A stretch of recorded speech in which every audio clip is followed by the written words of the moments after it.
Hi everyone, my name is Samantha Chabot, and I'm very excited to be a part of Torah Exchange.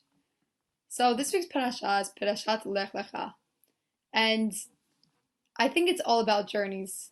And I want to go on a journey with you in understanding Abraham's journey and hopefully embarking on our own journey to ourselves.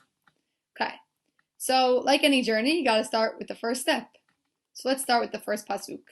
ויאמר אדוני אל אברהם, לך לך מארצך וממולדתך ומבית אביך אל הארץ אשר אראך. So I want to ask a few questions on this pasuk. The first question is, Abraham is such a key figure in Torah, monotheism, Judaism. Why do we essentially meet him at 75 years old? And why are we not told about how he got to recognizing God? Okay, that was the first question. Then I also want to talk about the significance of not being given an endpoint to this journey. What can it teach us about the journey of life, our faith in God, goals, and outlook on growth?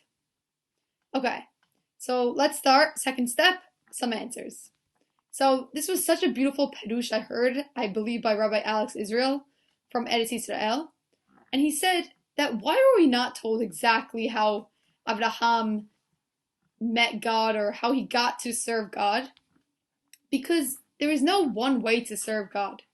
And maybe if all the steps were aligned to how to get to God, everyone would just have followed that and not embarked on their own journey. And I think that's so beautiful.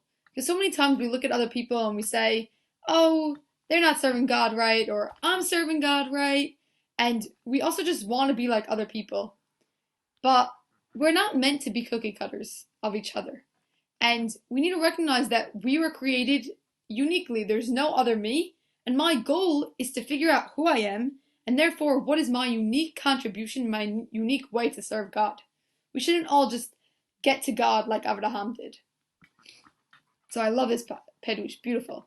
So the second question, why did God, or what's the significance? What can we learn from this journey where there is not really an end destination? So I think a few things. One, the answer is the phrase we hate here. It's a process. So many times we focus so much on the product, and we forget to enjoy the present moment and our life. It's like when the GREs are over, the SAT for graduate school, I'll be happy. When the weekend comes, then I can relax. When I have time, I'll study Torah. But if we live life like that, we miss out on the process of life, which is the real goal. And I think a beautiful thing that I'll share from my life is that so many times we want to rush the process and we think that that will be the best progress. So my sister Adele, who's 31, just got engaged, and she gave a class about how it was so hard for her. She did the Lech Lecha, she did the journey. She made Aliyah, she went out of her comfort zone, she's an observant Jew, and God wasn't giving her what she wanted. She wanted to get married. God, please, this year, come on. And she realized later on that she was sort of forcing the hand of God. She was saying that I know better than the ultimate creator.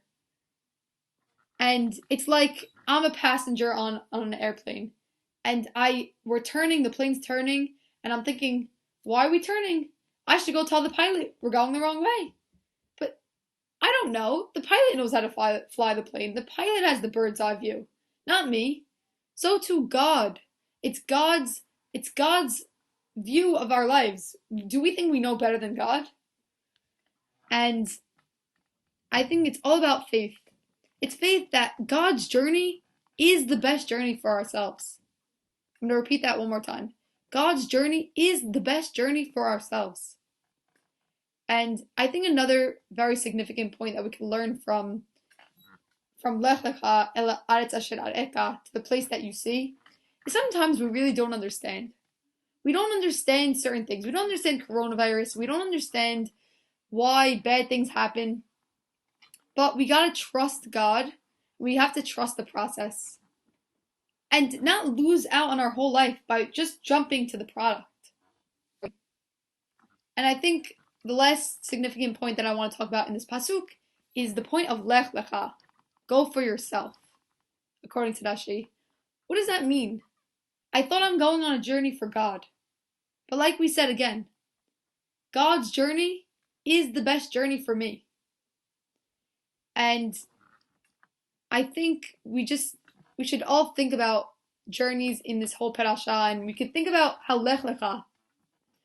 We see a journey geographically. We're moving to a holy land, which we should think about doing. I don't know why I don't live in Israel. Next, a spiritual quest, searching and finding God. And I think that's tied to the personal journey of finding ourselves, going and discovering who we are, recognizing that the challenges are the things that make us discover who we are and see our potential. And also, Sarah and Abraham changed their names. And in addition,